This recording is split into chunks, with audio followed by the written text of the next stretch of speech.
Hi guys, അങ്ങനെ big boss voting അവസാനിച്ചിരിക്കുകയാണ്. അപ്പോൾ voting അവസാനിച്ചപ്പോഴത്തേക്കും ആരാണ് ഏറ്റവും ആദ്യം നിൽക്കുന്നത്, ആരാണ് ഏറ്റവും ലാസ്റ്റ് നിൽക്കുന്നത്, പുറത്താകാനായിട്ട് ഏറ്റവും കൂടുതൽ ചാൻസ് ഉള്ളത് ആർക്കാണെന്ന് നോക്കാം. വോട്ടിംഗ് ട്രെൻഡ് അനുസരിച്ച് അവസാന നിമിഷം അനുമോളാണ് ഒന്നാം സ്ഥാനത്ത് എത്തി നിൽക്കുന്നത്.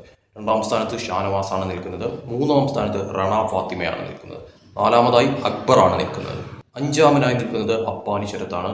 ആറാം സ്ഥാനത്ത് ഇനിയുള്ള സ്ഥാനങ്ങളാണ് ഡേഞ്ചർ സോണുകൾ എന്ന് പറയുന്നത്. കാരണം ശൈത്യയാണ് ഇപ്പോൾ ആറാം സ്ഥാനത്ത് നിൽക്കുന്നത്. ഏഴാം സ്ഥാനത്ത് നിൽക്കുന്നത് ഹൊണയിലാണ്.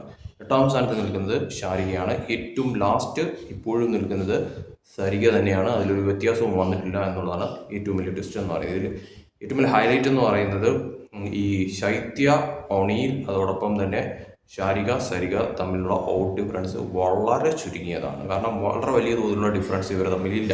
അതുകൊണ്ട് തന്നെ 4 പേരും ഡേഞ്ചർ സോണിൽ നിന്ന് എടുത്തു പറയേണ്ടി വരും. പക്ഷേ ഇതിൽ ചാൻസ് കൂടുതൽ സരികയ്ക്ക് തന്നെയാണ്. ഏറ്റവും വോട്ട് കുറവ് കാണിക്കുന്നത് സരികയ്ക്ക് തന്നെയാണ്. കാരണം ബിഗ് ബോസ് ആയതുകൊണ്ട് തന്നെയും എന്ത് തരം ട്വിസ്റ്റും പ്രതീക്ഷിക്കാം. പക്ഷേ വേറെ തരത്തിലുള്ള അട്ടിമറികളൊന്നും തന്നെ സംഭവിച്ചിട്ടില്ല എന്നുണ്ടെങ്കിൽ സരികയായിരിക്കാം പുറത്തു പോകുന്നത്. അതല്ല, ഇനിയിപ്പോൾ ഡബിൾ എവിക്ഷൻ മറ്റുമൊക്കെ ഉണ്ടെങ്കിൽ ഈ പറയുന്ന തരത്തിൽ ശൈത്യയോ ഒണിയിലോ സാരികയോ പുറത്തു പോകുന്ന തരത്തിലോട്ട് കാര്യങ്ങൾ മാറാം. എന്തായാലും കാത്തിരിക്കാം. സരിക പുറത്താകുമോ, മറ്റെന്തെങ്കിലും തരത്തിലുള്ള അട്ടിമറി ബിഗ് ബോസിന്റെ ഭാഗത്തു നിന്ന് ഉണ്ടാകുമോ എന്ന് കാത്തിരുന്ന് കാണാം.